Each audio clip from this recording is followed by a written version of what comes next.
You know, if they see us both hobbling along, you know, it's bad enough. It's not quite a majority, but oh, my left leg is bad. I can't open the door to get out. This one won't go that way. I can't push it far enough. I'll kick the foot. You ready to roll? I got 9 o'clock. Done. Got 9. Good morning, everyone, and welcome. I'd like to call together today's McLeod County Board of Commissioners meeting on January 16th. We'll begin with our Pledge of Allegiance. We will follow with a moment of silence to recognize the McLeod County employees and officials, past and present, who have passed in 2023. We'll also remember last week as National Law Enforcement Day, which is January 9th. Thank you. I pledge allegiance to the flag of the United States of America and to the republic for which it stands, one nation under God, indivisible, with liberty and justice for all.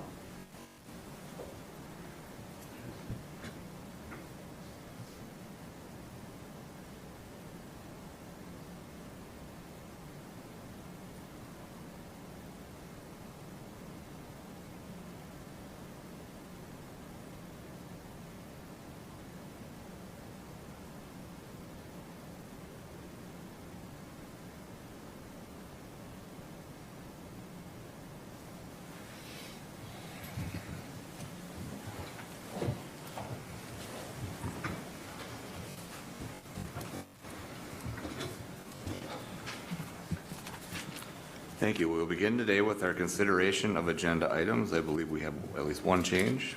Mr. Chair, Yes. I'd like to pull item E and put it right afterward. We're right before 4, right before Public Works. Okay. We do have that change from our consent agenda. Are there any other additions or corrections to today's agenda?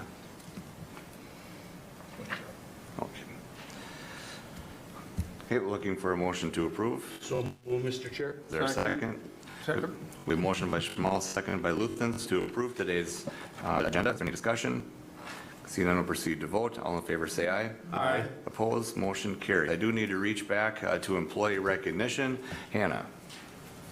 Yes, thank you. Good morning. Good morning. I appreciate that. We're excited to, I'm going to introduce, have both Dave and Leah join me here at the podium. Really excited this morning to recognize recognition of retirement of Dave Jorgensen. Dave has been a children's mental health social worker as well as a child protection social worker who is retiring after almost 32 years. It'll be 32 years in April, so 31 and a half years of service in McLeod County. So first, I just would like to say thank you to Dave, and I'm going to give an opportunity for Leah and for Dave to say a few words. So let's just start with a round of applause for Dave.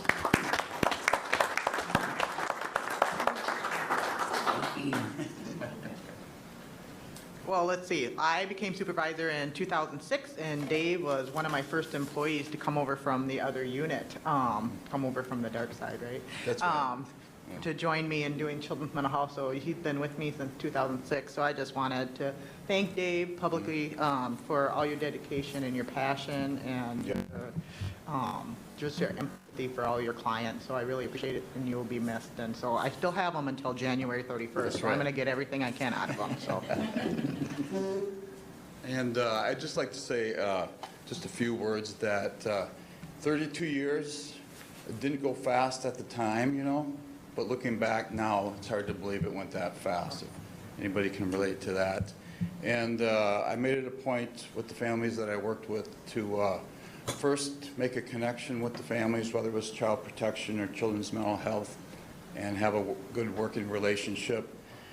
I made it a point to try to quickly get them resources to help them out. Those are kind of my main two things that I tried to do.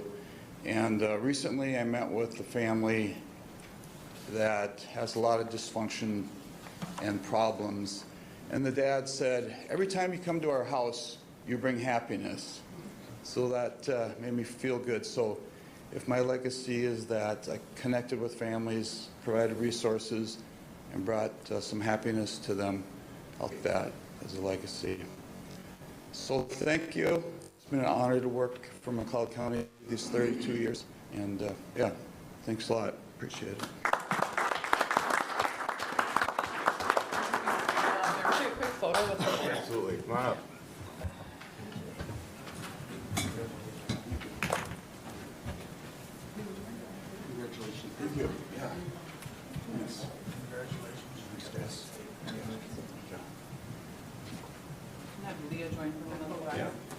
Come in. I'll be on the outside. No. You guys look great. Oh, you look great. All right, ready? Here we go. 1, 2, 3. Thank you. That's perfect. Thanks so much. Great. Have a good Thank day. you, Dave. All right, thanks. Thank you. Thank you.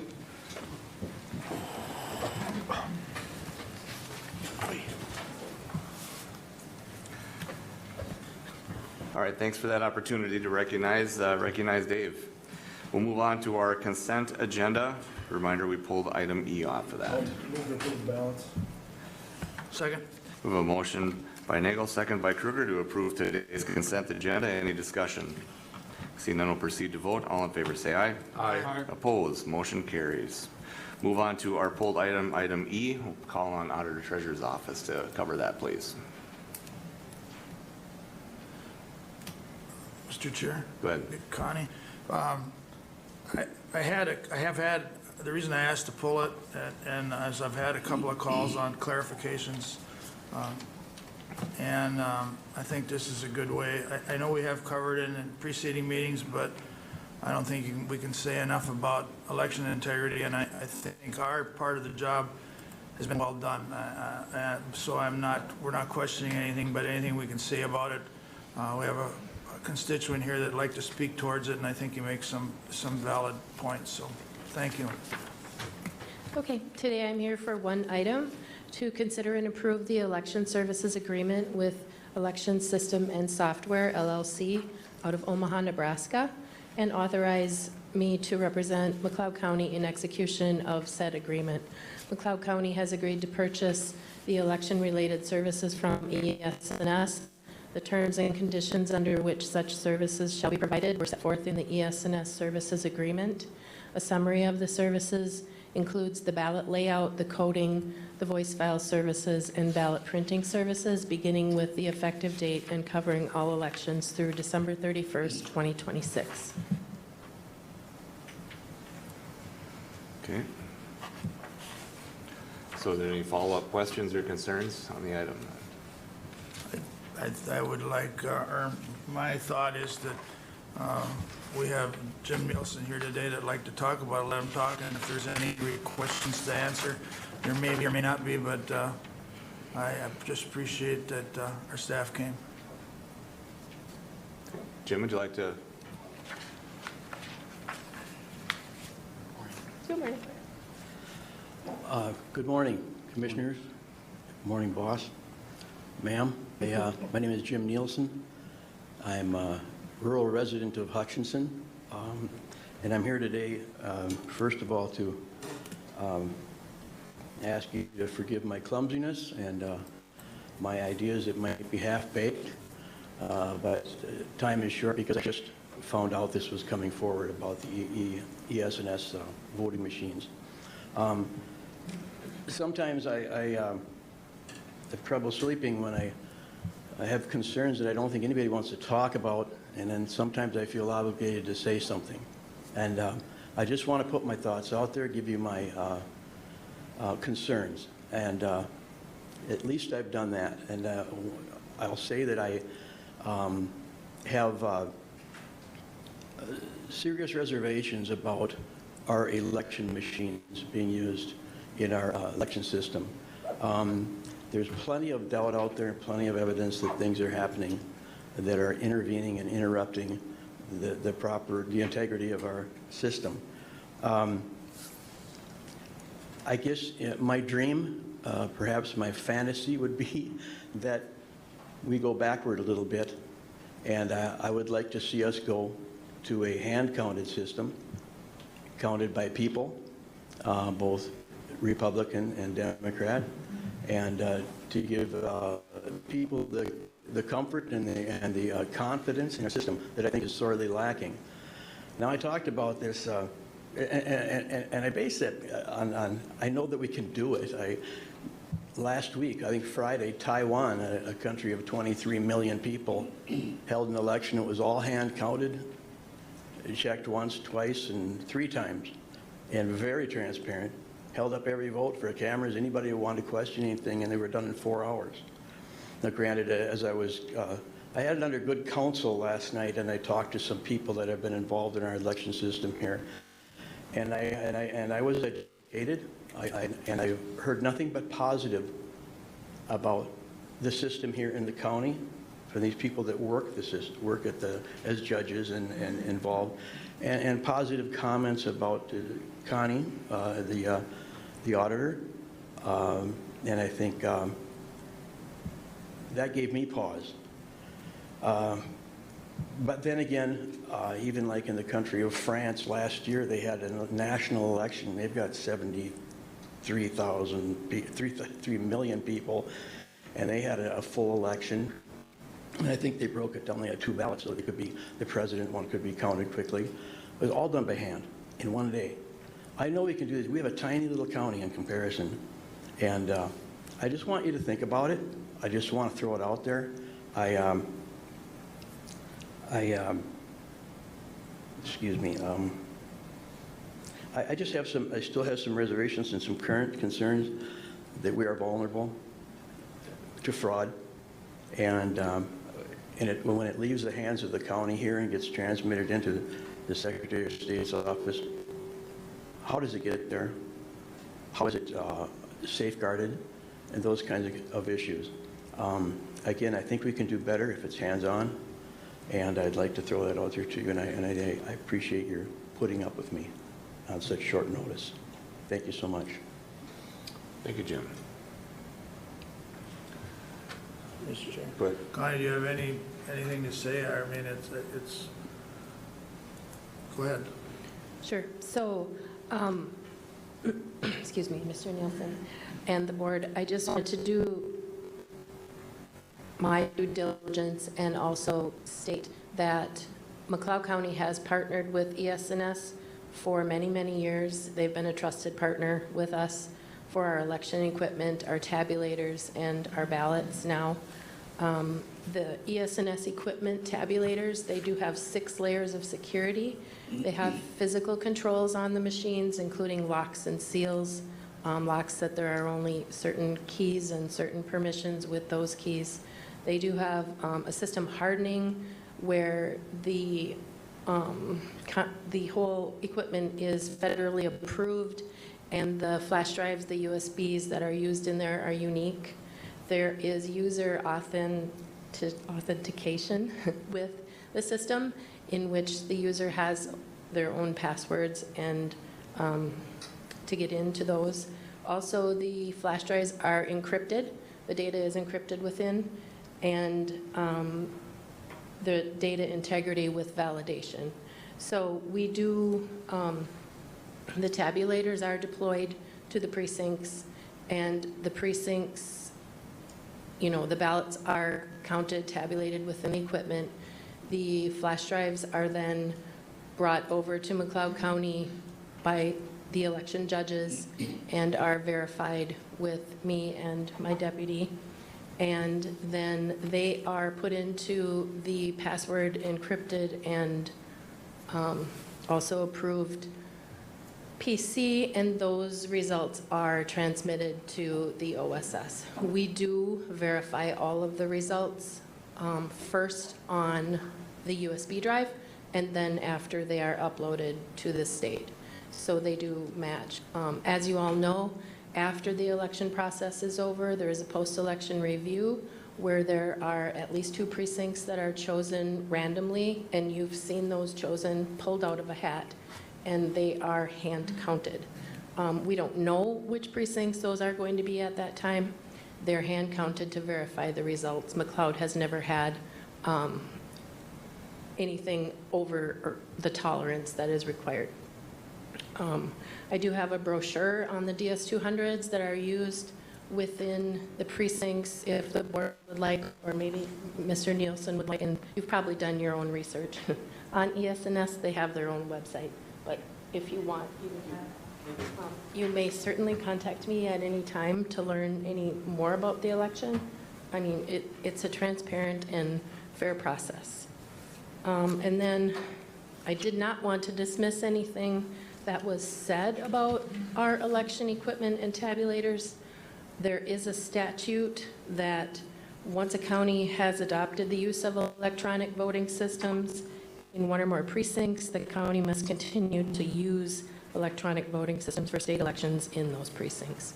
So we cannot go backwards, but I do want everyone to be comfortable in our results.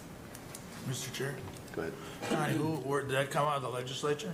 That we can't, or who made, okay. Yeah, it's number 206.58, subdivision 3.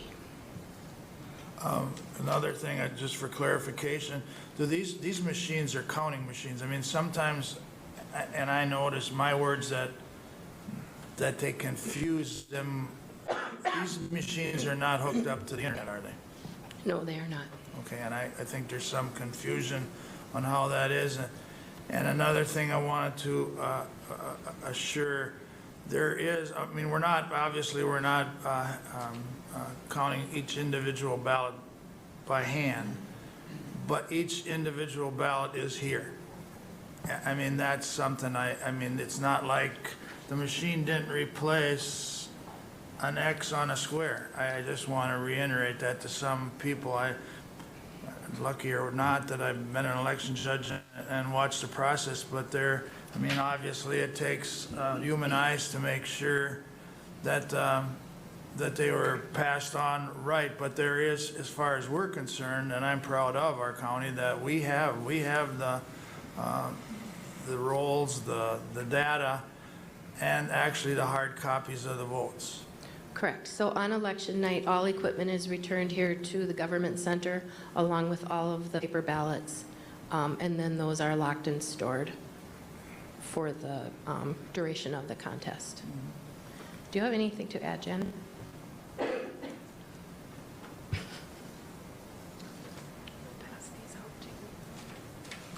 I think Connie did an excellent job of explaining. The only other thing I would add is when we go through the verification process, we do check those hard tapes that are posted in the precincts of the actual results to everything that's uploaded. McLeod County has a very thorough verification process that I'm very proud to be a part of. So that is another step.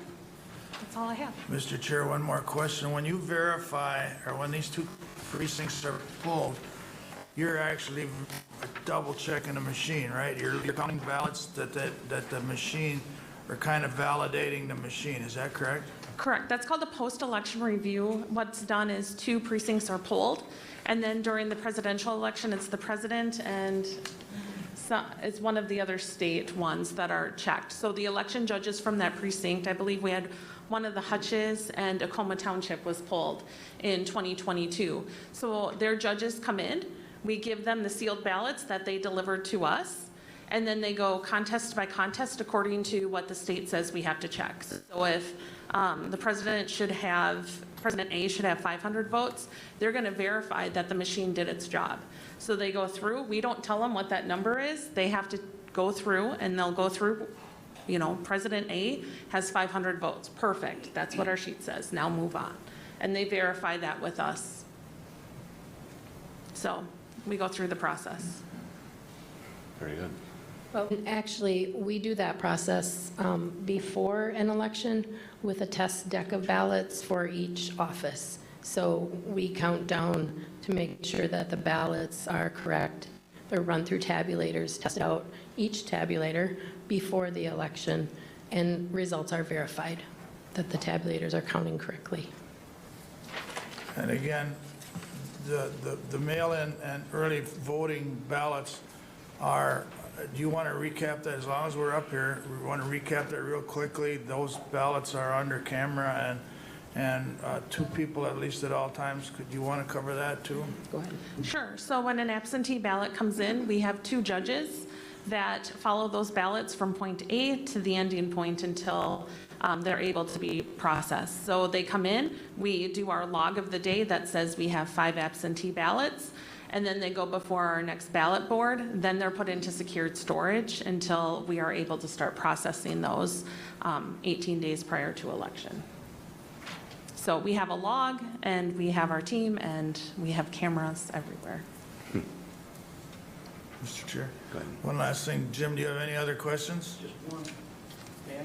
Go ahead. I just want to know if I could, if you could explain the process of getting the information from McLeod County to the state and how you safeguard the vote there and whether or not the internet is used to transfer that information, please. Sure. So those cards are all uploaded into the state. That is a PC that is specially built for elections by ES&S. It has its regular passcodes and everything. That's where we get all of our results from. And then the results are put in there, and then they're also uploaded to the state in the PC. Right. From the precincts, I did want to add, though, we do not modem any results. There are some counties that modem results. We do not use modems. Ours are strictly the USB that the actual results are on.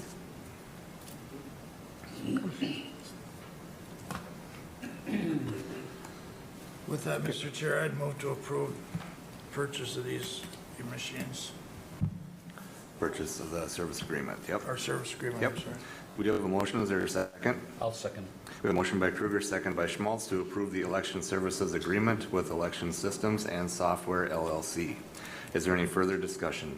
Mr. Chair, But- I think we're a little lucky this morning that we had this discussion. I don't know if we can have too much. We've had a workshop and we've had some other discussions, but again, not everybody sees what we're doing at all times. I feel very confident, and I've said it before, in our staff. I mean, I think McLeod's doing an excellent job. I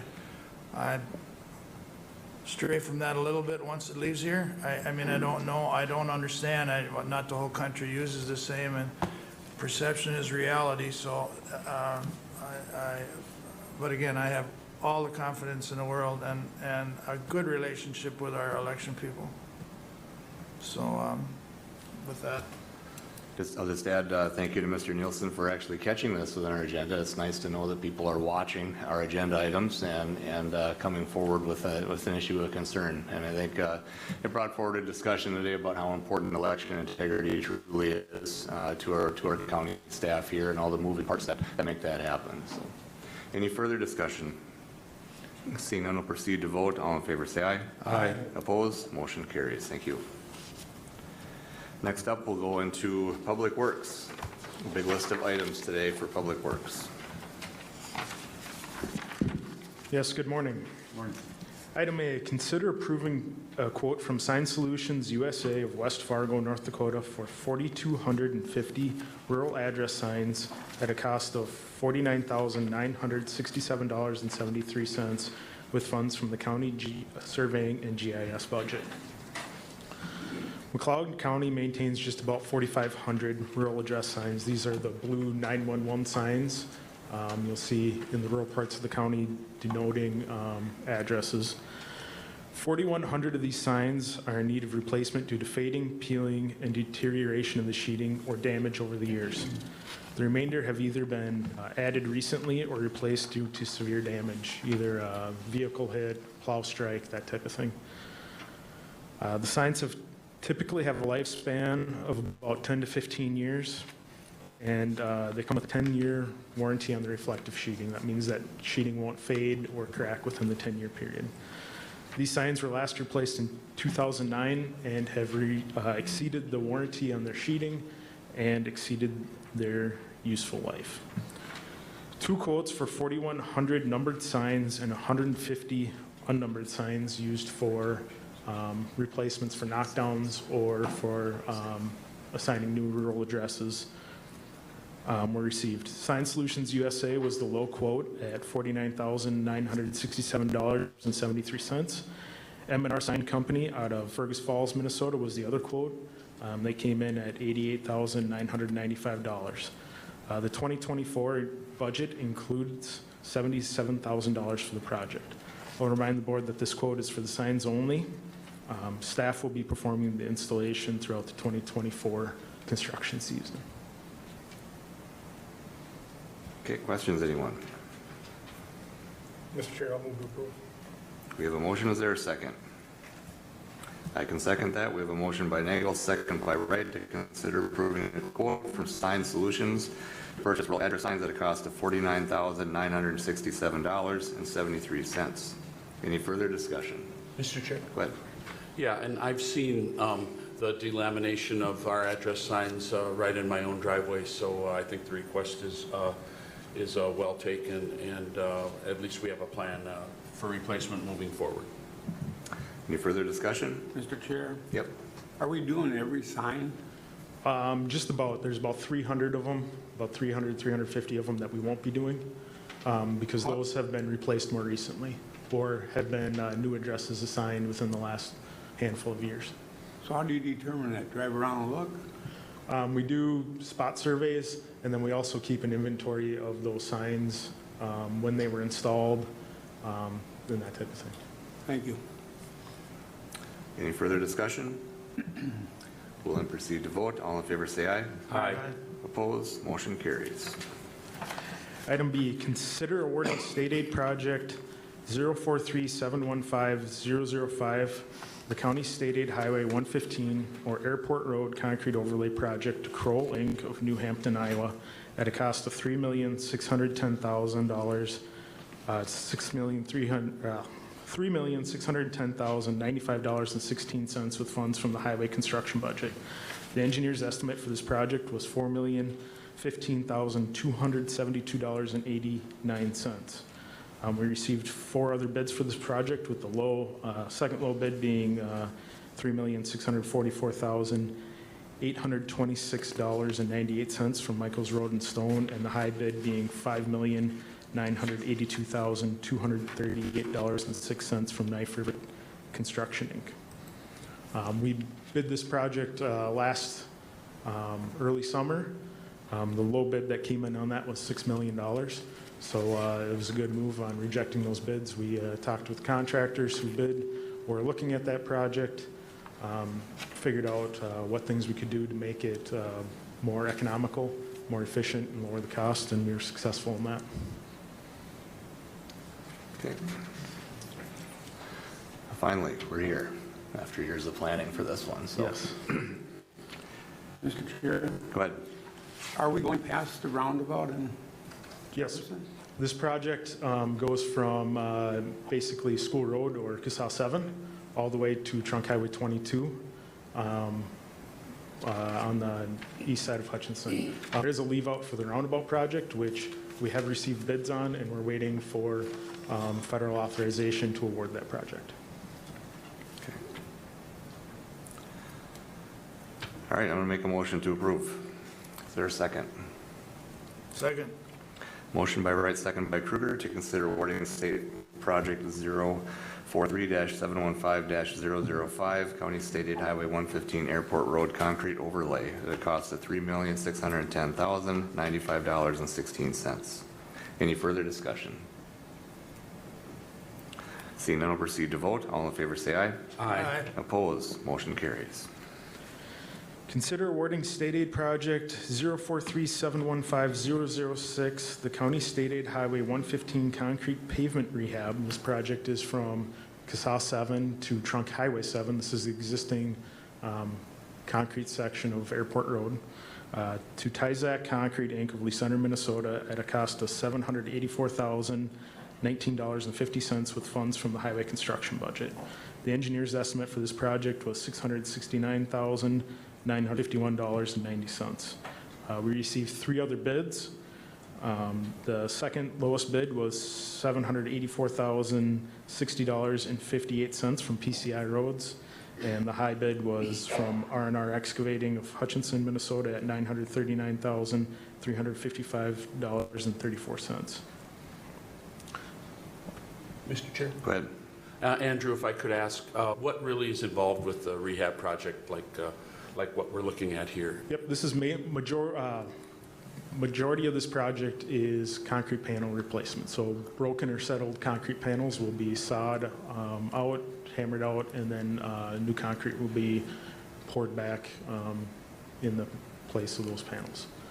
It's really to bring the road back into a good ride quality and eliminate any future maintenance. A follow-up question, Mr. Chair. Does that involve diamond grinding as well, like we hear about what the state uses Yep, on some of this our project concrete does roads? not include diamond grinding. We were trying to keep the budget down on this one. Our plan is to do a couple of roads, do some CPRs on this road, and then possibly CASA 2 in a couple of years. And then after that project, let a larger diamond grinding project, just to get the economies of scale for the diamond grinding. Okay. Any other questions? Action items, anyone? Is there a second? Second. We have a motion by Nagel, second by Kruger to consider awarding state project 043-715-006, State Aid Highway 115 concrete pavement rehab. Any further discussion? Seeing none, will proceed to vote. All in favor say aye. Aye. Opposed, motion carries. Consider awarding state project SP 043070018, 6-inch ground-in wet reflective pavement markings to Sir Lions Lot LLC of Edina, Minnesota at a cost of $184,288.32 with funds from the highway construction budget. The engineer's estimate for this project was $253,476.80. No other bids were received. This project received $117,551 in federal highway safety improvement funds. Okay. Questions, anyone?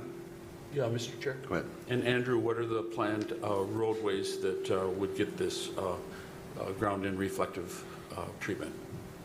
You'll have to excuse me because my memory is a little fuzzy on this. I've got 3 of these striping projects in my head, and they're kind of rambling around.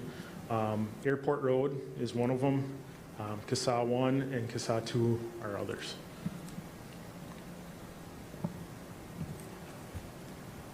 Mr. Chair, I'll move request. We have a motion. Is there a second? Second. We have a motion by Schmalz, a second by Luthens to consider awarding state project 043-070-018, the 6-inch ground and wet reflective pavement markings at a cost of $184,288.32. Any further discussion? Seeing none, will proceed to vote. All in favor say aye. Aye. Opposed, motion carries. Thank you. Turn it over to John for this next item.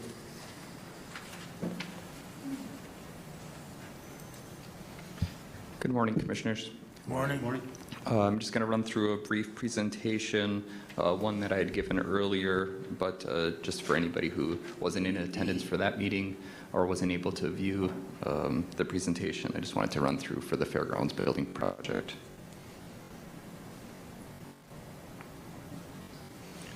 Good morning, members of the board. We're here to present the bid tabulation and proposed budget for the new ag building. With that being said, just to tap into it, on the end of December, we ended up with 27 bids that arrived. Felt it was a very successful bid opening. We have assembled a budget and looking for your consideration to move this forward. I'll run through that presentation quick here. If you can go to slide 2. So this is just a view of the exterior, looking from the south. Those 2 awnings would tie into the sheep and the swine barn, and this building is in between those, and then just to the west of the poultry building. As far as the details of the building, it's a 50 by 136 pole shed construction, including heat, air conditioning with an air exchange unit. In the west portion of the building, there's a men's and women's restroom, mother's room, a family restroom, a food serving concessionaire/kitchen area, and then the large event space, which is 50 by 100 feet, with enough room for seating 300 people, which is something that is needed at the fairgrounds. We get a lot of requests for rentals with that size building. We have smaller buildings, we have much larger buildings, but not something that fits that niche. And just since we've been looking at this building, we have had people already asking for booking this building that is not yet approved. So there definitely is interest in this size building at the fairgrounds. And As far as the ceiling goes in the building, it is 16 feet and it is a vaulted ceiling. So a little more open space we thought would work really well for many different events, specifically weddings that we hope to hold, just to give it a little more elegant look. So for the interior, as I mentioned, restrooms on the west end with the kitchen area. There is a storage room as well for storing tables, chairs, and other miscellaneous items. There are a couple roll-up doors on the north and the south for moving in equipment or moving out equipment. And then also on the east end, there is a large overhead door for moving in if we need to put bleachers in there. And then there is a drain on the east end, so for cleanup, it is a stained or sealed concrete floor throughout the large portion, and then epoxy coating on the west portion where the restrooms and the hallway are. So should be fairly easy to clean after events. Yeah. And then if you want to go to the next slide, there, just a close-up of that front area for the restrooms and the mother's room and the kitchen area.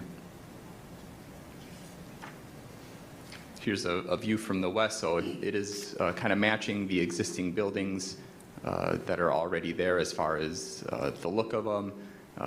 It does have an overhang to help prevent rain and snow from depositing on the sidewalk in front of the building. And then the roof, which will be a steel roof, will not have exposed screws. It'll be I don't know the correct term. What's that? Standing seam. Standing seam, thank you. And part of the alternate that we had included in the project does include sheathing, which would provide a waterproof warranty for the lifetime of the building. So as Pete mentioned, we did open bids on December 28th at 2 p.m. So we had 6 different categories of bids that were received, and I would say for the most part we had a good number of bids for each category. Some local contractors that were able to submit bids, and I feel like competitive bids for each category. And then we also had the one alternate for the roof sheathing and underlayment. There's the remainder, 7 categories. I think I mentioned 6. And then we have the project budget that was compiled by CGI. So option 1, which does not include that alternate, and then option 2, which does. There's also some contingency money in there, permit fees, architecture fee, card access for the doors, some furniture, fixture equipment items, which would mainly be tables and chairs to put into the building, and then whack and sack charges that the city charges as part of the construction process. And I will just mention that we are recommending that the board go with option 2, which includes that alternate 1, just so that we ensure that we have that lifetime warranty on the waterproofing of the building. And then also that the Fairgrounds Commission reviewed this at their last meeting and is also recommending approval of option 2.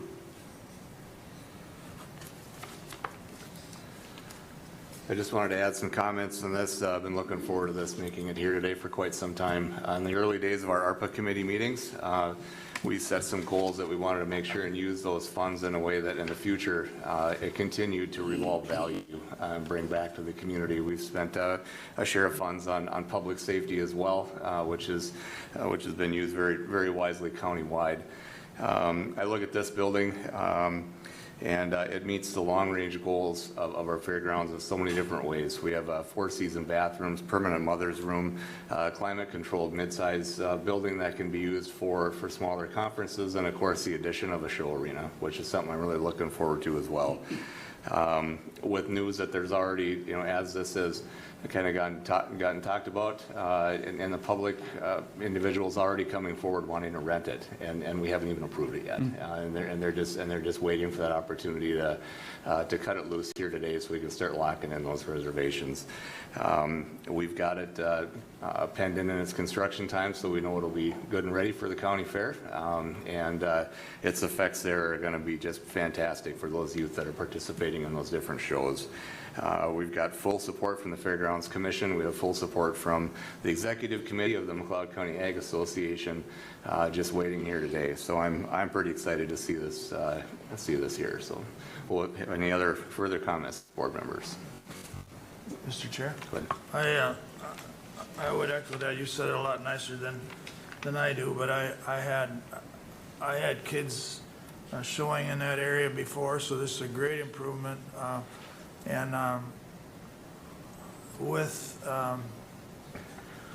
things that have came about with ARPA funding and some different things over the last couple of years, I really feel as a budget committee and as a board, we've moved some things around in the guidelines of how we can use that ARPA funding to benefit people in McLeod County. I think that the fairgrounds are a great asset. I'm a real believer. Not just in the fairgrounds and the economic advantages it brings to our county, but the access for our kids, mainly 4-H and other shows, to use it. And as Commissioner Wright said, the long-range planning, we moved the old building into the infield, so there's some assets there that were well needed. I personally, I'm very proud of that, and for the guidelines that we had to use for ARPA funding, these are, like a commissioner before me, non-levy funds, and a lot of it's been used and tried to be managed to a benefit of our taxpayers in McLeod. So I would make a motion to go with option 2. Mr. Chair. Yep. I just want to note with the budget and the funds for the ag building addition, the county will not have to issue debt as shown, and the levy was not increased for the building addition at the fairgrounds. The first $1 million of the project, Commissioner Kruger noted ARPA funds. That's American Rescue Plan Act funds. There was approximately $2.7 million allocation given to Parks and Fairgrounds by the Coronavirus Relief Fund Committee to the Budget Committee, to the County Board at the beginning. And that is still, there's balance there, which partially will be used for the Parks Plan. The remaining funds would be applied from the designated for capital asset account, and that account is replenished when the expenditures are lower than budget and revenues are higher than budget projections. So without the negative impact that could occur, the funding should be settled. Okay. I'll second the motion. All right, excellent. We have a motion by Kruger, second by Nagel, to approve the project, including option 2. Is there any further discussion? Seeing none, we'll proceed to vote. All in favor, say aye. Aye. Opposed? Motion carries. Thank you. Thank you. Next item, we'll be calling on Liz Danielson for our community spotlight.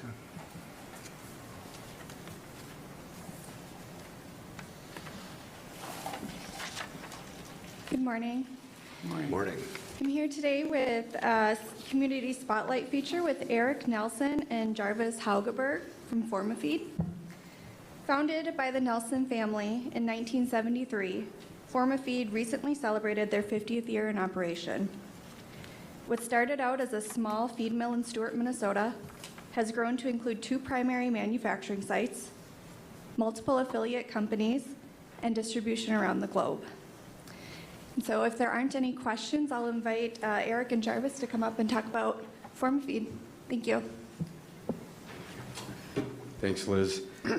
Everyone, thank you on the board. It's fun coming here today and leading, or following, I should say, an improvement at the McLeod County Fair on the ag side. So it's one thing, thank you for recognizing FormaFeed today, but more importantly, it's really a thank you to ag in general. And so I thank you for that. But, did we hand out, did everybody got a little brochure up there? So going through, as Liz said, the Nelson family started Forma Feed on the inside page in 1973. That's the Stewart Mafia inside of there. But my grandfather and my father, Steve, and my uncle Marty started it. And we spend a lot of time today focusing on feeding livestock, dairy, beef, and swine. We get involved in quite a bit of other stuff too, the backyard poultry, and we make different fertilizer type products for golf courses and forage products. Just you name it, we probably make it. We like to say we make a lot of things from gram packs all the way up to bulk feed. So it's we cover about, as you can see on the kind of bounce around just a little bit on the next page, on the flipping over with a map. Forma Feed, we cover a pretty good swath. We like to say we cover about a 350 to 400 mile radius, but as you can see, it's a lot further to get to Pennsylvania and Washington and so on with our Forma Feed trucks. But you know, we absolutely a few bullet points on the county and working together and where we are today. You know, we just absolutely enjoy where we are. Our headquarters in Stewart, Minnesota, McLeod County. You know, over the years, we've acquired a lot of businesses on the inside page, particularly on page 3. And what's kind of unique about some of the things that we've acquired is, you know, we bring, not only do we bring the feed manufacturing from another location, Waterloo, Iowa, maybe pick on southern Minnesota, and we bring it to McLeod County.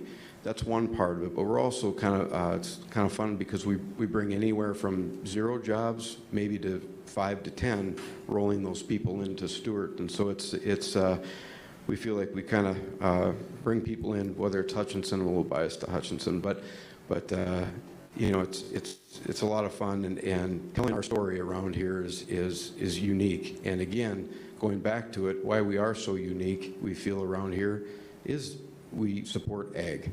And that can't be any more important than it is saying it. But Jarvis is here. Jarvis came on board with us about 8 years ago, and 8 years ago last November, and helps us out on a lot of things, a lot of acquisitions that we've been working on. One on the bottom there, I won't steal his thunder, he can talk a little bit about it, but you know, everything that we do is ag related. And but Jarvis is the vice president of ours. Go ahead, you got some fun things to talk about. Well, thank you. First of all, thank you, Liz. We appreciate an opportunity to be here and talk a little bit about Forma Feed. I usually am I always tell people, don't ask me to talk about Forma Feed unless you really mean it, because I'm likely to get started. I mean, it's been an awesome opportunity. Eric's right. If you look at this page, I've been here for all of these acquisitions, and it has been exciting. We not only look at our past, and we are in our 50th year, what we're really looking forward to is our future. And that's one of the things that makes this thing really exciting. On a personal note, Eric's heard me tell this a lot of time, but a couple years ago, he and I were talking about recruiting a person. And we made the comment, I don't know if he said it or I said it, one of us said, hey, it looks like they're pretty comfortable, they're probably not going to move. So we left them alone. I reflected, I said, you know, I was in a job that was going really good, and you called and invited me to join the team, and I thought about, you know, that'll be fun. I'll get a challenge, and honestly, I've been uncomfortable ever since, so I got exactly what I wanted. We do a lot of things, and we thank you for the road you all put in off the county road. That was a big dog deal, an example of the partnership. We're making things a little bit safer, a little bit better for our trucks coming in and out, and keeping them out of the town of Stewart. That was a good thing. Eric mentioned some of the things we do. We are proud of the diversity we do. We are talking about expanding a business into one of our facilities. We take, just an example, we take black soldier flies that come from us from Colombia and Costa Rica, and we put them into little bags that people sell on Amazon from New Jersey. I can see the looks on your faces. You probably didn't think we'd do that kind of thing. I can tell you we've taken some of the ingredients we have in our feed mill and we put them together, and they wound up on a golf course in Florida where they're going to play the PGA tournament. So I say this for a couple things. First of all, I think it might be just personally interesting to you, but also a lot of people don't realize the kinds of things we do. I know that you as commissioners at times may have somebody talk to you offline or maybe even in this venue and say, hey, we have this opportunity and we look for somebody local to be a partner. You know, if it's ag related, give Eric, give myself, let Liz know. She knows how to find us. Give us a call. We are very aggressive wanting to expand. And I'll tell you what, that is good for the county. We do have a lot of people that punch our time clock and in various ways get paid by us out of the Stewart location. And I can tell you one thing about that, it's more than just the paycheck they get every other week, 26 a year. One of the things we're phenomenally proud of, and one of the things we talk about as we look at recruiting, is the fact that if people have a little bit of vision, come to Form Feed, do a good job and stay with. The company was, and it says somewhere in the book here, the company was family founded, but it's employee owned. So we have people that work in the mill, and I'm not talking about executive type people who have built up a really, really handsome retirement program through our ESOP. We're really proud of that. And we encourage retirement planning at different levels, but none better than that ESOP. So you as commissioners, when you hear that somebody's working at Formafeed, you can rest assured that if they do a good job and stick it out, they're going to be building themselves a retirement beyond what they could get in a lot of other places. So with that, I just want to again say thank you. We thank you for your support. Let us know how we can work together. We really do appreciate you all. Eric? Thank you, Jarvis. So like Jarvis said, a lot of things focusing on and looking at growth for our next 50 years. I always have little jokes from time to time, but my dad, Steve, as you can see on the inside page, the one plant, the pictures on the bottom, that's what we call our South Mill. And I made the mistake one day by saying, Dad, that plant is getting pretty darn old. And it was built in 1952, and that's the same year he was born. So one thing that we're working on is we got to look at, you know, there's better automation, there's things of that nature.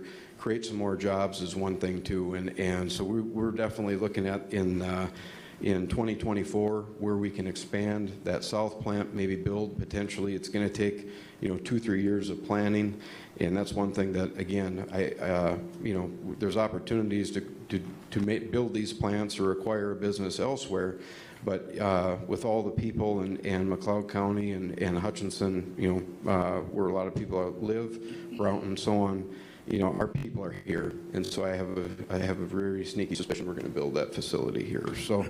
So again, I welcome any questions, but you know, thank you again for recognizing one thing. Like I said, recognizing Formafeed, but really, truly recognizing ag and the wonderful job that you do for our county. I thank you too. Any questions? How many employees do you have? We've got over 500 employees with all the businesses. On the Formafeed side, we've got, as of Friday last week, 231. We just hired a new one. So. Thank you. Well, it's that. Personally, I'm having a great day. I get a road rebuilt finally. I get a dream building put up at the fairgrounds, and this awesome business that's in my district gets to come here today for a community spotlight. It's just fantastic to hear about all the moving pieces. I can tell you that all livestock on our farm are fed Formafeed products, hands down. Thank you. Where I'm at on County Road 7, you don't have to watch the road for very long, sometimes just a few seconds, and you're going to see a Formafeed truck. And if it's coming out of Stewart, I know that is, there's hundreds of jobs backing up that truck down the road, from making the product to developing the product. Your sales force, our salesman was just out yesterday and we sampled all feeds so we could redo some ration work.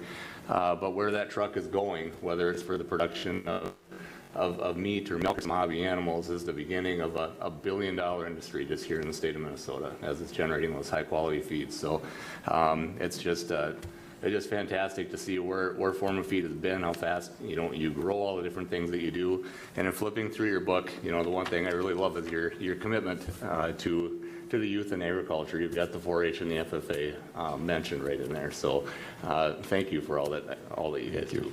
Thank you. Thank you.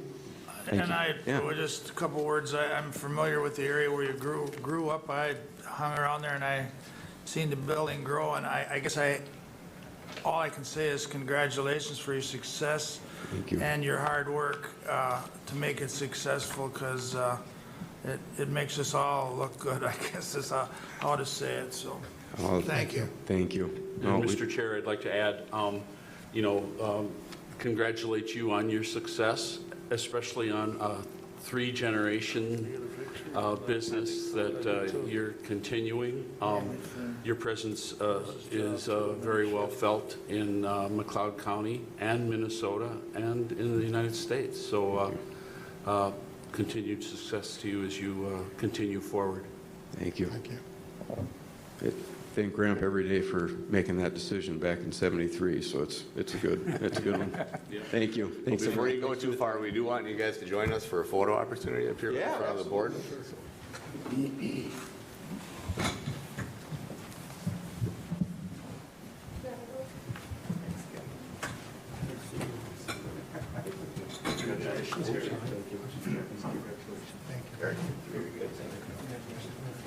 All right. All right,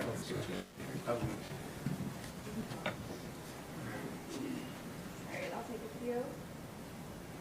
1, 2, and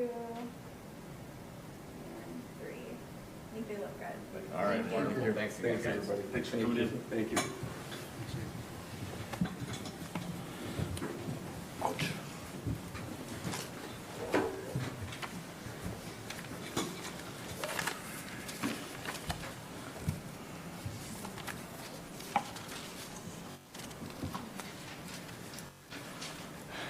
All right, back to our agenda.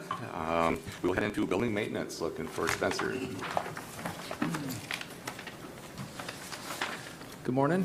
Morning. Morning. Consider purchasing two 2021 Ford Escapes from Apple Auto out of Shakopee, Minnesota at a cost of $49,978.70 with the funds from Essential Services countywide budget. One vehicle with 21,831 miles costs $23,719.14, and the other vehicle with 11,827 miles costs $26,259.56. Both vehicles have 4 years or 100,000 miles warranty left on the engine, transmission, and drive axles. Second lower quote was received from Fury Waconia Fury Motors out of Waconia, Minnesota for two 2021 Ford Escapes, and at a total cost of $48,344.50. They quoted them both at the same exact price, at $24,345.50. Despite, the lower quote, my recommendation is we would go with the one with remaining warranty on them.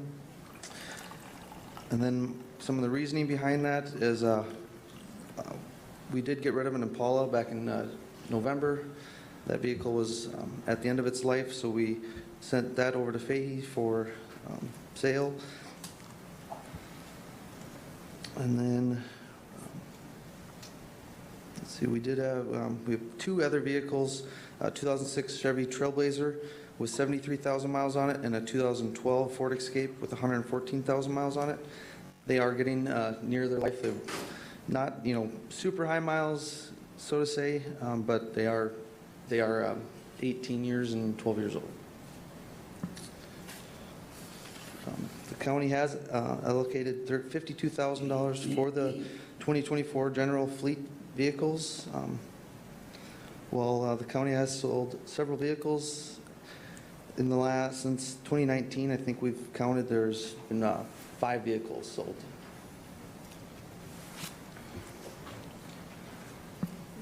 Go ahead.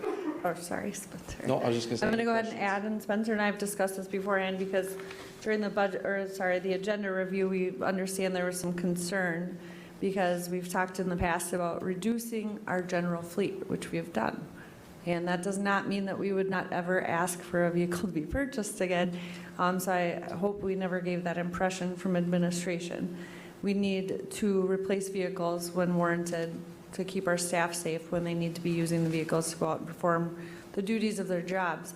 2 of the jobs where it'd be very important to use these vehicles in particular would be the county assessor's office or child protection, or people who are traveling long distance or during severe weather. That's needed. We would not ask that our employees do use their own vehicle when doing those two jobs in particular by default, because that identifies them, and personally, and those can be jobs with conflict when they're going on to sites of properties, or maybe an issue with conflict with parents and with children involved. Oftentimes, child protection is, I believe, escorted by law enforcement, maybe along with them in their own vehicle. They don't go with them. We need all-wheel drive. We're in Minnesota. That wasn't the default before. It was just keep buying front-wheel drive vehicles and, hope it doesn't snow. That's just not realistic. We have people going out. Last year, we had a terrible snowstorm on a work day, just for instance, and I know that several county vehicles, including law enforcement vehicles, were in the ditch. It is a necessary thing in Minnesota at times. All the time, no, but there are times. We need to pull those two out of service, like Spencer said. That leaves us even shorter. We do look at this responsibly. We review the miles. We've been reviewing this for a long time, and we haven't asked to purchase a fleet vehicle since 2019.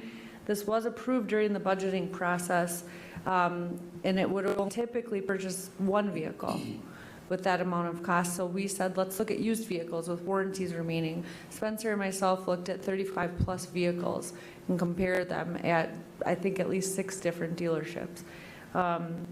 We've sold those vehicles. We've sold 5 since 2019. A 2006 Dodge Caravan, a 98 Ford Ranger, an 07 Chevrolet Impala, and a 2009 Ford Explorer, and I think it was a 1998 Pontiac Grand Prix. None have been purchased since then. So using the budget that has been allocated, we would like to purchase 2 vehicles. We have reduced by 5, and we'll continue to look at what the needs are as we go along throughout time with fleet vehicles to make solid recommendations to the county board. Thank you. Mr. Chair, question? Yep. Was that money actually pulled out for vehicles, or was it just put in? Yes. in a budget? No, it was actually allocated last year, and we decided we could wait, so we didn't purchase a vehicle with the 52,000, and then asked if we could use the budget to carry over to this year to purchase the vehicles because they're needed. So that money has been moving every year without being used since 2019. Because I've been actually happy with, we've had conversations earlier years, I've been very happy in the reduction of our fleet. I'm not a big proponent of a large fleet, but again, I'm having a hard time being able to rationalize or accept the need of 2 vehicles. I could possibly be convinced into 1, but for my own thoughts, I have a hard time going with 2. Mr. Chair, like I said, we've reduced our fleet by 5 vehicles, and then we would not be asking for these 2 vehicles if it wasn't necessary.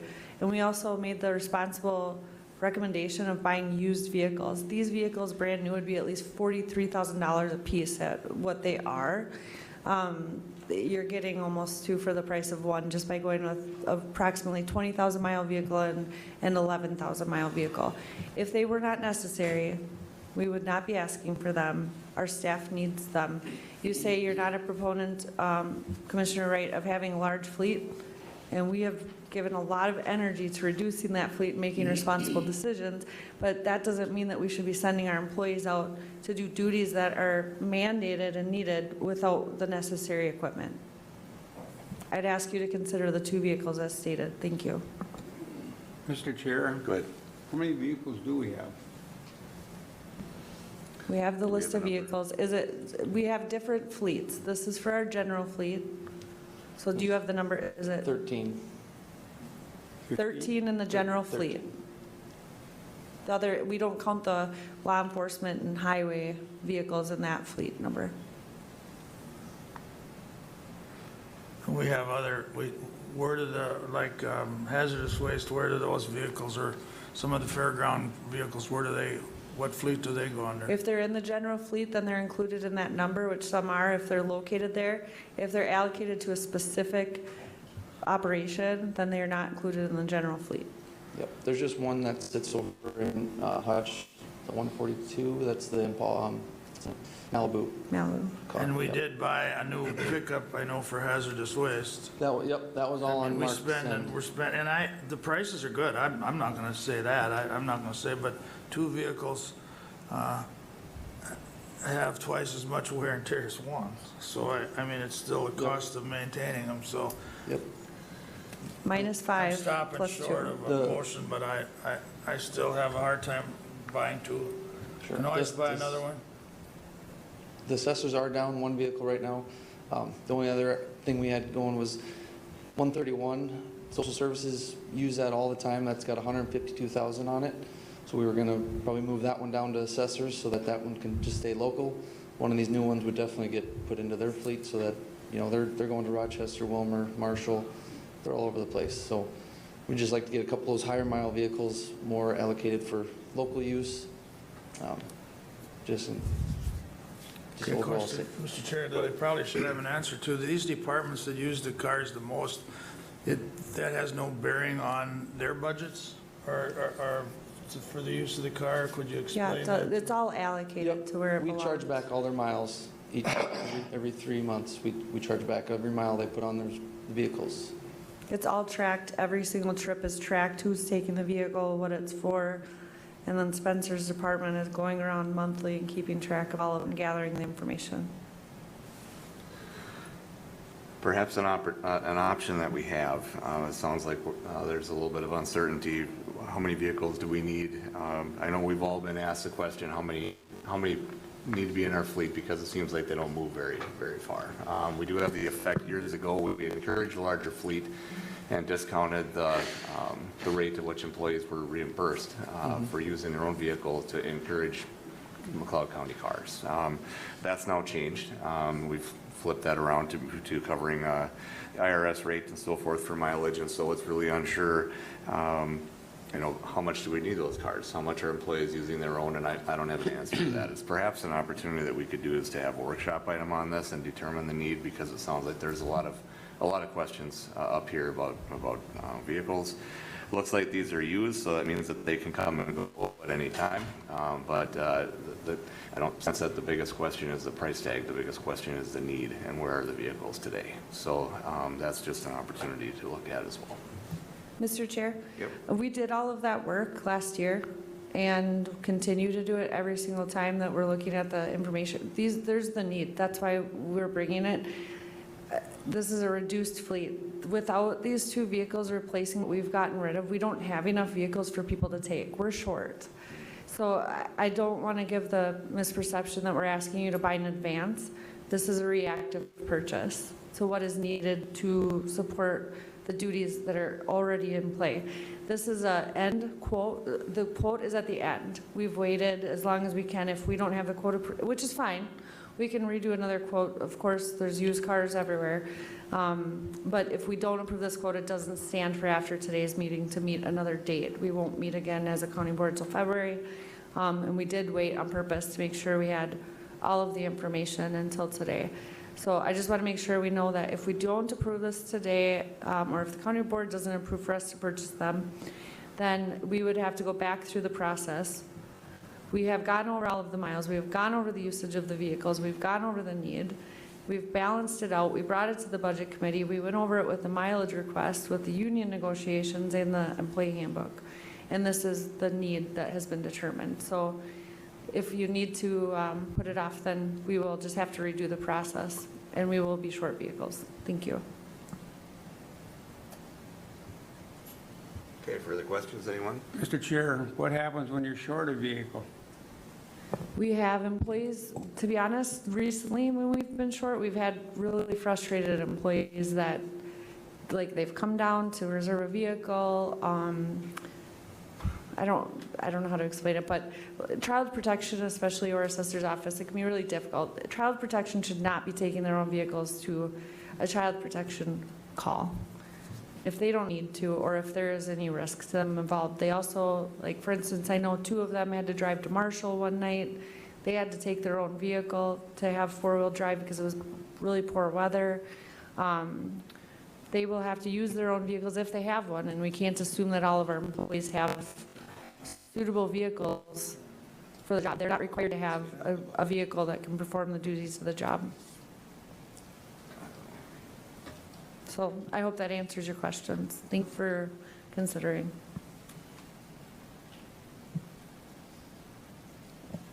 Mr. Chair, go ahead. I'll move request so that we can see where this discussion goes and move the topic forward. That would be which quote are you following there, Mr. Schmaltz? The request as presented by Spence to purchase the 2 cars from Apple. Apple, got it. Mr. Chair, I did forget to note the cost savings that we've talked about in the past when this item had to be reviewed.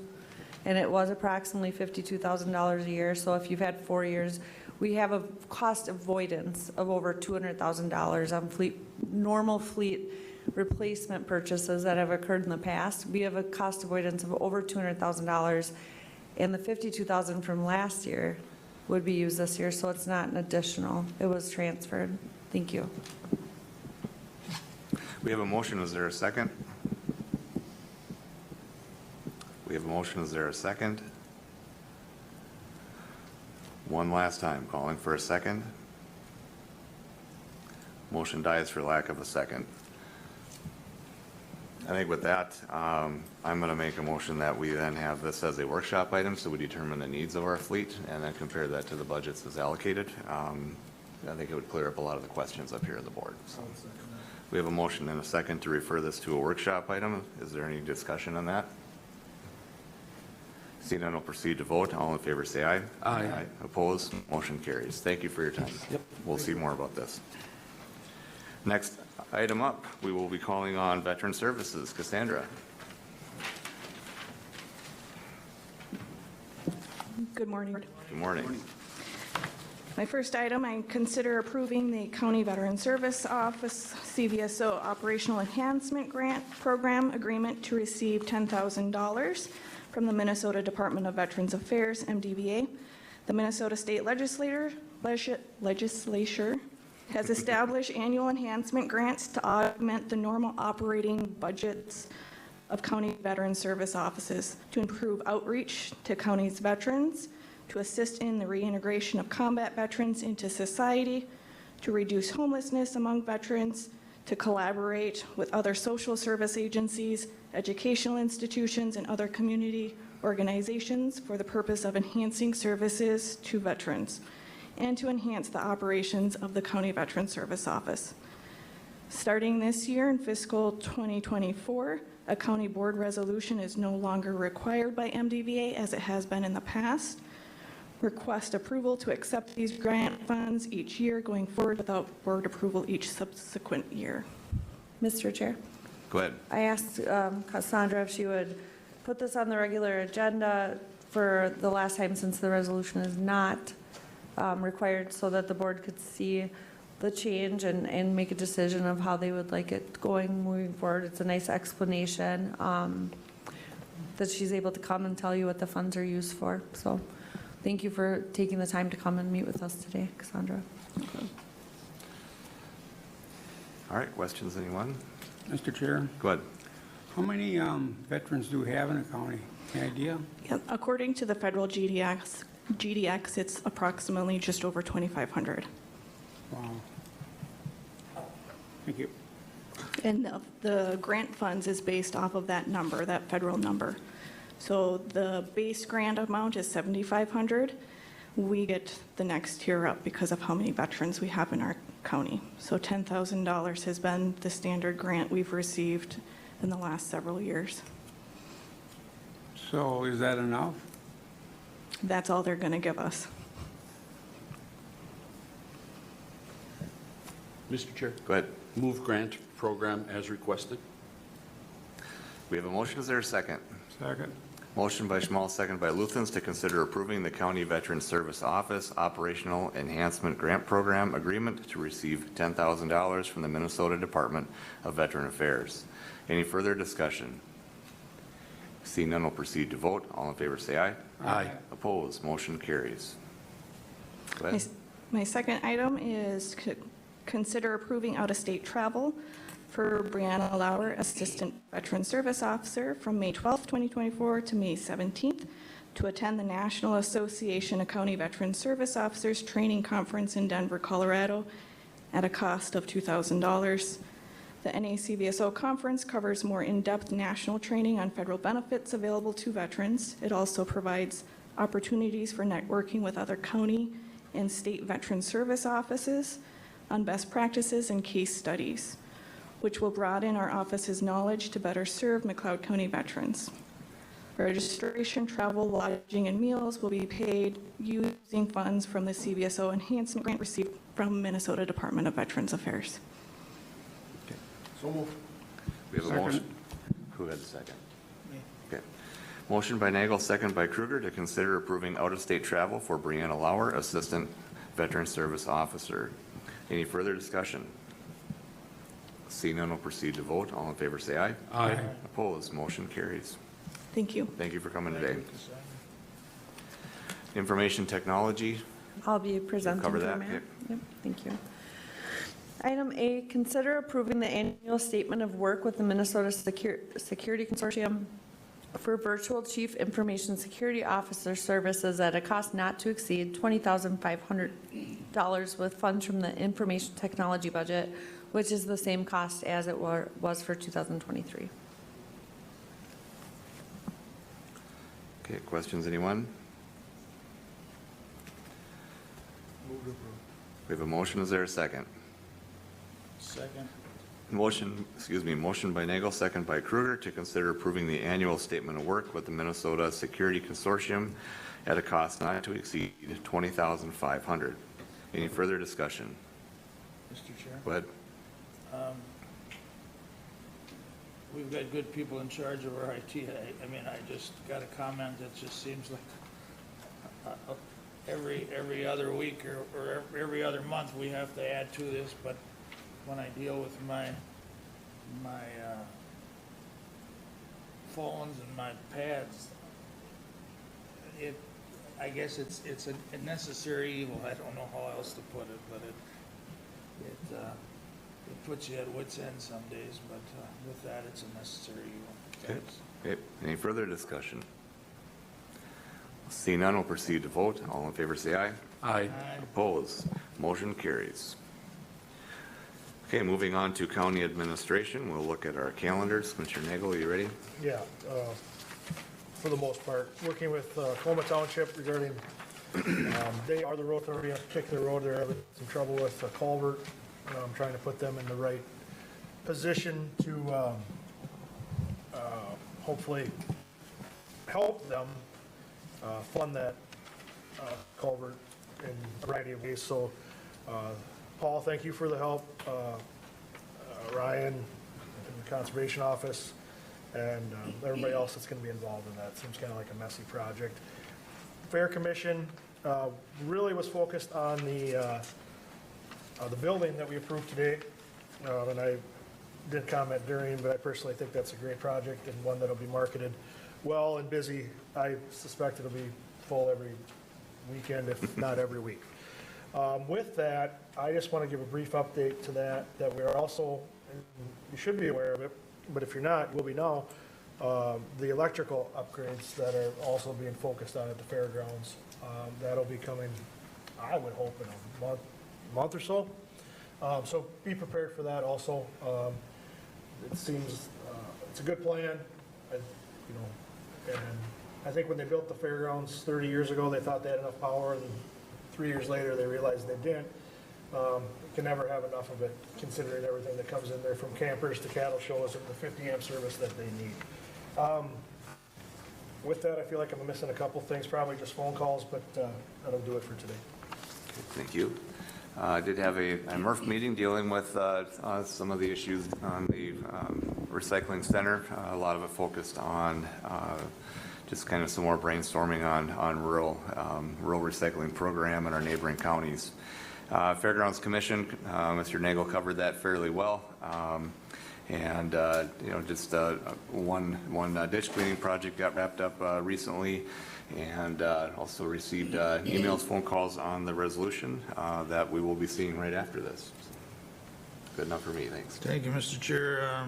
I also attended the Budget Committee meeting after our last meeting and workshop. I had a Lower Minnesota One Watershed, One Plan policy meeting in Gaylord, again, moving forward with trying to plan for projects coming forward in '24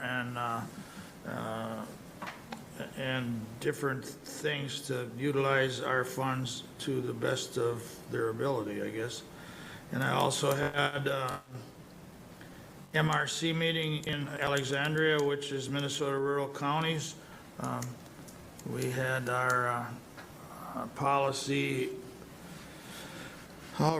reinforcement day, trying to bring our 3 points forward to the legislature.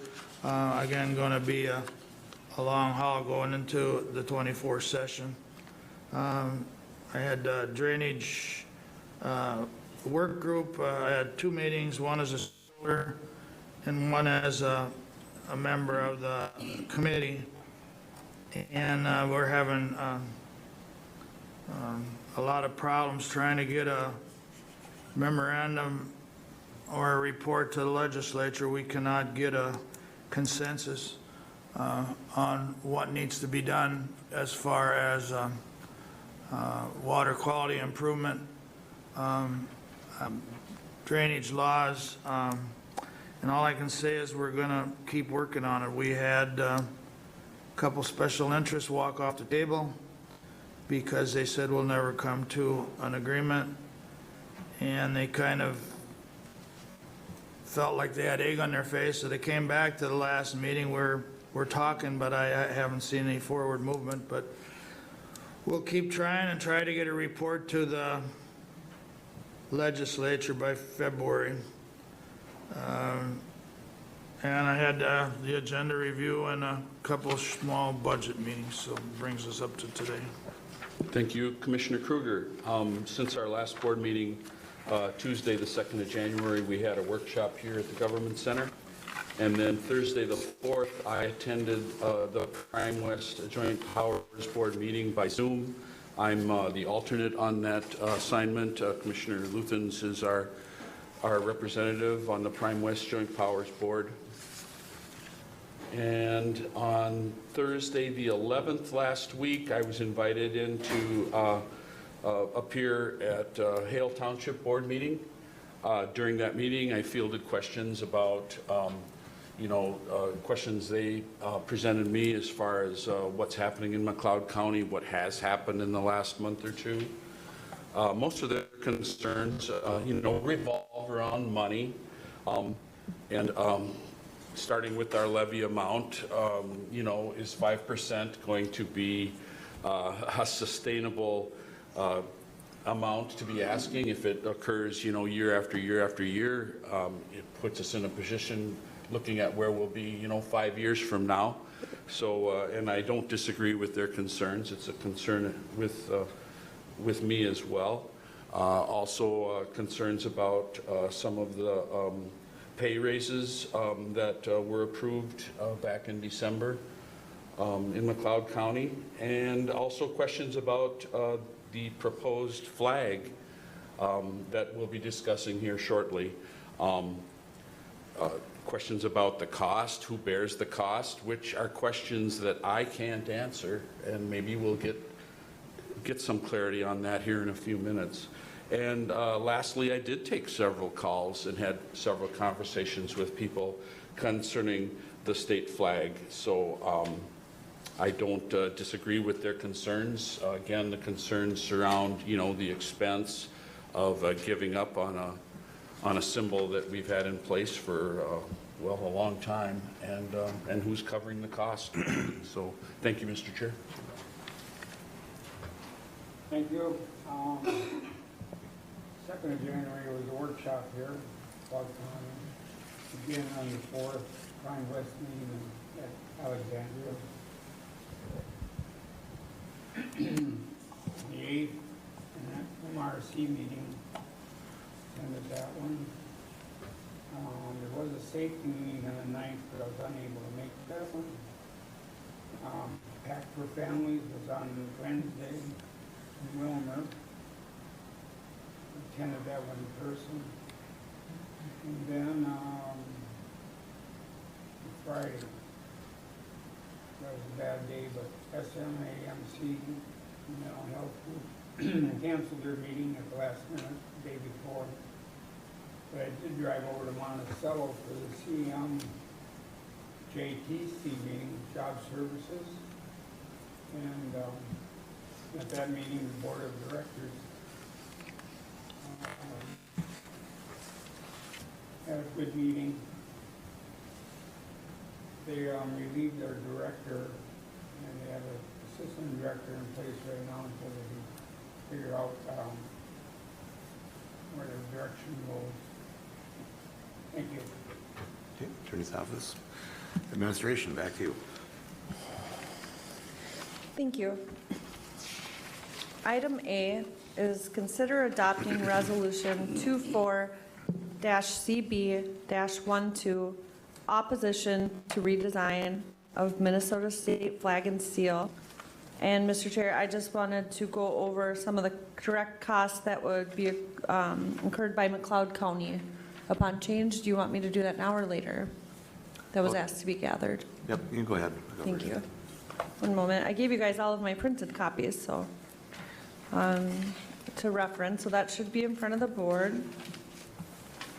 So the estimated initial cost of replacing the state of Minnesota flag in McLeod County, this is just the lowest estimate really, because there's got to be things that I'm not thinking of. There always is, right? But would include replacing every notary stamp. I think we probably have around 30 notaries at the county. Replacing each outdoor state flag at each facility. The labor for changing each outdoor flag. Replacing each indoor state flag in boardrooms and courtrooms and wherever else necessary, and the labor for that as well. The cost of the stock and flags and previous flag design stock being unused. Redesigning the sheriff's office badges and patches. There are 2 designs, so you would have to do that twice, which adds some cost here, $500 more to what I had listed. And then replacing each sheriff's badge and patch after that redesign. Replacing 2 auditor treasurer seal stamps. Replacing the vitals certificate paper. That's an initial cost of $2,000, but it would be ongoing. And replacing a seal in the recorder's office. So I listed $12,625 as the at least initial cost, but it would actually be around $13,125 at least as an initial cost, because we would have to design 2 sheriff's office badges and not 1. Thank you. Okay, thank you for that information. I think I'd also like to thank Commissioner Kruger for putting the work into this, and I'll ask him if you'd like to read the resolution today. Thank you, Mr. Chair, but before I do, I've got a couple of things here. Thanks to our administrator for getting these costs. I think these are very conservative costs, and it doesn't, but I do appreciate them. And I may have missed it, but our courtrooms need seals. I mean, other than our county costs. Private business, there's a lot of notaries. All that has to be, all of that will have to be redone. And I have, there was some questions brought up, who pays for it? I don't think any of us here know who will end up paying for this. I don't think they thought that through. Well, in fact, I know they didn't think it through, but that bill, just so people are really aware, that bill's passed. I mean, it takes effect. I don't have the dates in front of me here, but it takes effect here in May. And just food for thought, when this bill was brought up, they spent, according to the figures that I have, they spent $3,800 getting this bill passed. And I watched the legislator pretty close, and I don't know of many. Most of the time, they're $380,000 or, you know, $30,000. I mean, this thing was kind of pushed through without any public input, without any discussion on who is going to pay these costs. For that matter, with the public, is there a need? Is there a need for a change? But without staying on the topic, it's so important, but without getting way out in the weeds, we worked together, we watched Crow Wing County. I wish I'd have thought of it as when they did, but we kind of looked at their resolution when we brought forth at the last meeting, and didn't feel it proper just to rubber stamp their resolution, so our staff rewrote. They had all the good points, all the necessary points in why.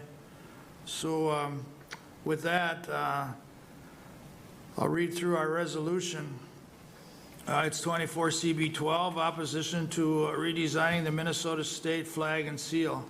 Whereas the 2023 legislature created a state emblems redesign commission in the laws of Minnesota, Chapter 62, Article 2, Section 118, the purpose of which is to redesign the official state flag and official state seal. And whereas the redesign commission has changed their, with their bringing recommendations on the redesign to the legislature by no later date than January 1st of 2024. And whereas the official seal of the state of Minnesota has remained unchanged since 1858, the current official flag was created in 1957 with minor modifications done in 1983. And whereas the official state flag and seal are not only symbols of our state, but also our history, and both the current official state flag and the official state seal contain historical information on our farming background, Native American heritage, and the coexistence that is part of the rich history of the state. And whereas there is substantial public cost associated with the implementing this change that does not advance the public interest, including every deputy badge, seal in every courtroom and every county courtroom across the state, and the flags are each government facilities as substantial public expense. Whereas the public reaction to the proposed redesign changes thus far have been overwhelmingly negative, now therefore be it resolved that the McLeod County Board of Commissioners hereby urges our legislators, delegation, and the governor to reject the work of the State Emblem Redesign Commission and give ample acknowledgement to the public and the local government where input and the true cost implementation of the design changes implementation. And the signing of our Board of Commissioners and the roll call. Okay, thank you. At this point, we'll open this up for discussion. I think we have people here that would like to speak, so please go to the microphone and give us your name. And if you have any concerns or additions onto the resolution, please let us know. Mr. Chair, I'm going to adjust one of the microphones first. We've been having issues. Thank you.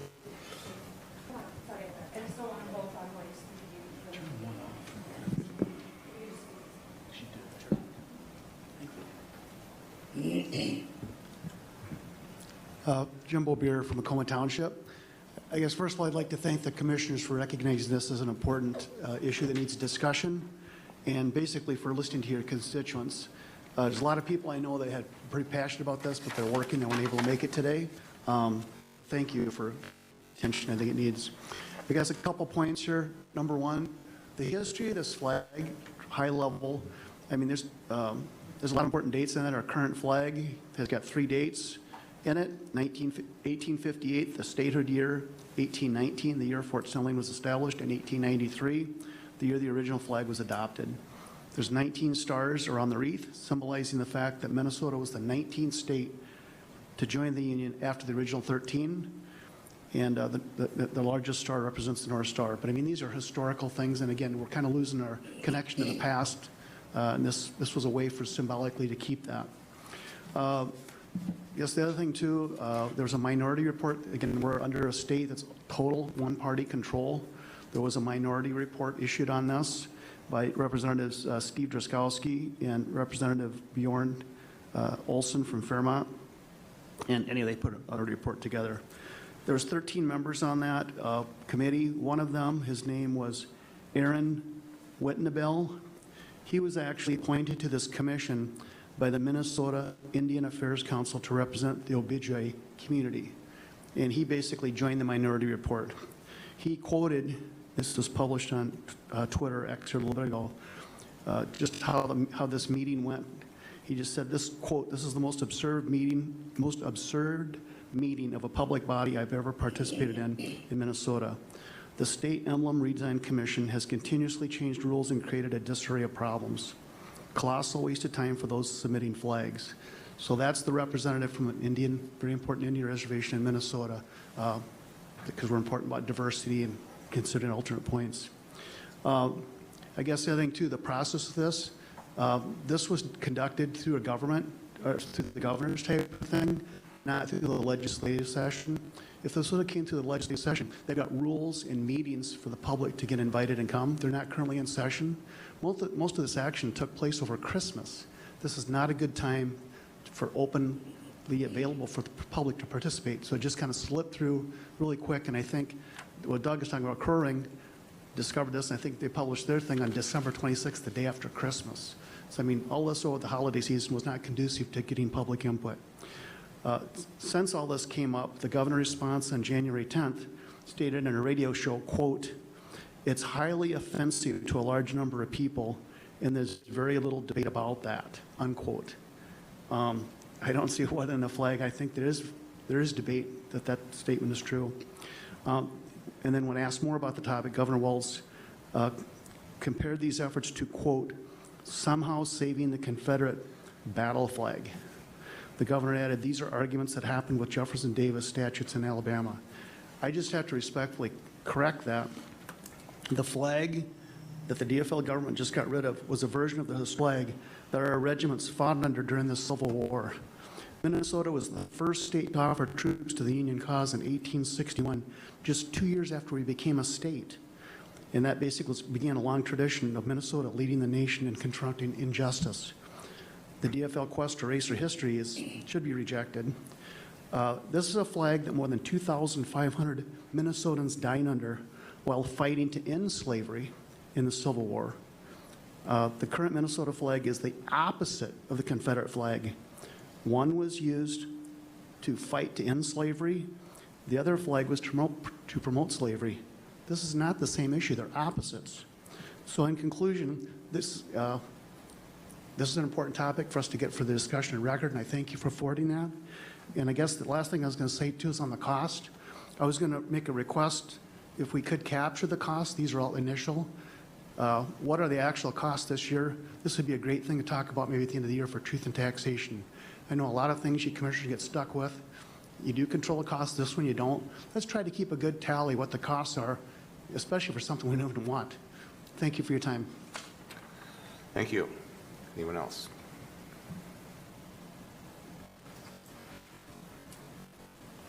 Hi, I think you all know me. I'm Emily Greenhagen. I'm just going to say on behalf of Glenn, he was here, but he had to leave. And he had a meeting in the Twin Cities. And so I just wanted to thank you on behalf of Glenn for taking this matter up. And Glenn told me that he's received an awful lot of emails and phone calls about this issue. And it seems across the board, doesn't matter what political party you are, he's been getting a lot of calls. People are really upset about it. And so I really want to thank you guys for stepping forward and taking this issue on. Thank you. Thank you. I have a comment, but I want to make sure everybody else. Anyone else want to approach the mic? I know on the cost, there was an article that was published fairly quickly after this broke loose. Hennepin County had said that they feel that their law enforcement division will spend nearly $500,000 replacing everything within their department. So the accuracy of that, I don't know, but it was a newspaper article out of the city. So. Comments from board members? Doug, did you want to? Yeah, I do. Okay, go I ahead. want to go last, actually. Oh, then if you want to go last, I'll go first. Go ahead. Okay. So personally, I don't believe that this administration has shown enough respect to Minnesota or its citizens to have the ability to push something like this. After watching several things for the last several months, and here it comes to a head. I've been contacted by many people, just like others have. It's an absolute, nobody wants this. I haven't found anybody that feels in favor of it. Crow Wing County went as far as recognizing the national whitewashing, what seems to be a period of our history, and I absolutely agree with that. You start taking away, statues and symbols and try to rename things. If you can't recognize where you've been, how do you know where you're going? Quite honestly, and that's the problem. The removal of our history or declaring it to be what it wasn't naturally intended for and its symbolism is just wrong. And being delivered to counties and everybody in the form of an unfunded mandate with absolutely no sensitivity towards the price tag. There's so many other critical things that caught up where the administration could be doing some good.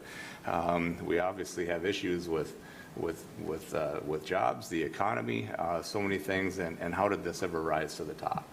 It's just carelessness. But again, definitely want to throw a big thank you to Commissioner Kruger for being able to bring this forward today, and I feel that all citizens are, from what I've been getting, everybody's on board with passing this resolution. So. Mr. Chair. Go ahead. What I've learned is Doug will get the last word whether you want him to or not, so I'll go next. But Sorry. Jim brought up the veterans piece of it. I had several phone calls from veterans group regarding this, and Jim did a nice job laying that out, and thank you for that. I'm certainly, no secret, but I'm certainly in favor of this resolution, and that's how I'll be voting. But, a little bit, maybe we should have been in front of it a little bit more, and that's probably shame on us. At least, I won't blame the rest of them. Shame on me. I did one of those emails in Glenn's inbox is mine, and I tried to do that. But I think as a county, I would agree with Paul that there has been the constituents that have reached out to me or literally jumped in my face on the street are not in favor of this. So it's just something that some say that the county shouldn't address, and I disagree with that. I think this is exactly what we should be doing, and putting our constituents' thoughts and hopes and ideas in front of the governor's office. I just hope it gets seen and I hope it gets seen and deliberated as it gets there. So that's all I have. Mr. Chair? Go ahead. I won't have any trouble supporting the resolution. When we talk about the cost, I think the costs are being far underestimated. If you consider the cost of, let's say this committee that met and probably collected per diems, probably a minor cost compared to the whole state redoing their flags, their seals, their inventory, the labor to do so. And even if it were, let's say it's mandated towards us, but even if the costs were reimbursed, it's state money bearing the cost if it's not county dollars or if it's not county levy dollars. So it's not free. So I'll support the resolution as presented. Thank you. Anyone else have any comments? Go get them done. All right, well, I just got a couple points left that came up here. Jim pointed out that the number of fighting men from the north that entered the war, I want to say Minnesota had the largest number as well, if I'm not mistaken. I don't have the numbers, so I want to quote them. And they took that battle proudly. I mean, there's some things that history should have taught us of the number. Go look how many people died in the Civil War and how many family members, farmers, neighbors, whatever. And it's too bad that history, and quite frankly, I'm old enough to remember and didn't always probably study. It interests me more now than it did back then, because it takes a while to ferment the need, or like Commissioner Wright said, how do you know where you're going if you don't know where you've been, and what the mistakes are. Now, one of my own personal comments, I was around in 1958. I remember school in 58. I remember the pans. That was our centennial year. They made a pan, and every kitchen had one in back in them days. A black pan with the state of Minnesota sign with our flag and seal on that pan. And the argument at that time was, I want to believe this ate bird. I mean, that's kind of funny now, but that was an honest argument. It was. I think it was the yellow finch, the goldfinch versus now the loon. I mean, and that was a lighthearted conversation that they actually had before they changed it. Same with the moccasin, the flower. I mean, as kids, we learned history at that time. None of that's here anymore. And again, it's just things I went through and things that I quite frankly took for granted. Maybe that's why I fight as hard as I do now, because it's been so forgotten. And the reason I want it to be last is I'm proud to make a motion to approve a resolution 24 CB 14. Second. We have a motion by Kruger, a second by Nagel to adopt resolution 24 CB 12. Oh, excuse me, We got you. 12. We got you. I'm good. Any further discussion? Seeing none, we'll proceed to vote. All in favor, say aye. Aye. Opposed, motion carries. Thank you, resolution adopted. Thanks for bringing that forward, Doug. Yep, thanks, Doug. You're welcome. And thank you for those attending today. Item B, notification of Joint Ditch 8, McLeod Sibley Board Meeting to approve terms of the separable maintenance and improvement assessments and certify the assessments to the auditors of McLeod and Sibley counties. The Joint Drainage Authority will hear public comment regarding the assessment terms in the Martin McLeod Boardroom here at the McLeod County Government Center, 520 Chandler Avenue North, Glencoe, Minnesota, on Wednesday, January 17, 2024, at 1:00 p.m. Item C, notification of McLeod Drainage Authority informational landowners meeting on the redetermination of benefits of county ditches 18, 19, and 32. There will be a presentation by the viewers in the Martin McLeod Boardroom, McLeod County Government Center, 520 Chandler Avenue North, Glencoe, Minnesota, on Monday, January 22nd, 2024, at 9:00 a.m. Commissioner districts are 1, 4, and 5. A quorum is unwanted at this meeting. Item D, notification of McLeod Drainage Authority informational landowners meeting on the redetermination of benefits of county ditches 26, 27, and 38. That presentation will be at the same place here at the Martin McLeod Boardroom in the County Government Center on Thursday, January 25th, 2024, at 9:00 a.m., Commissioner District 4. A quorum is unwanted at this meeting. Item E, notification of McLeod Sibley Joint Drainage Authority informational landowners meeting on the redetermination of benefits of Joint Ditch 15.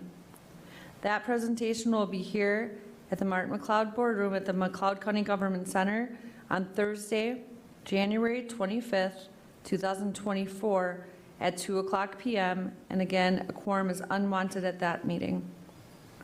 Item F, notification of McLeod Drainage Authority public hearing on the redetermination of benefits of county ditches 18, 19, and 32. The Drainage Authority will accept public comment regarding the redetermination of benefits here in the Martin McLeod Boardroom at the County Government Center on Thursday, February 22nd, 2024 at 9:00 a.m.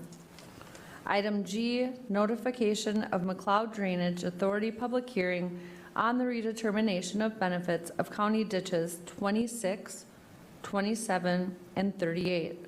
The Drainage Authority will accept public comment regarding that redetermination of benefits here in the Martin McLeod Boardroom at the County Government Center on Friday, February 23rd, 2024 at 9:00 a.m.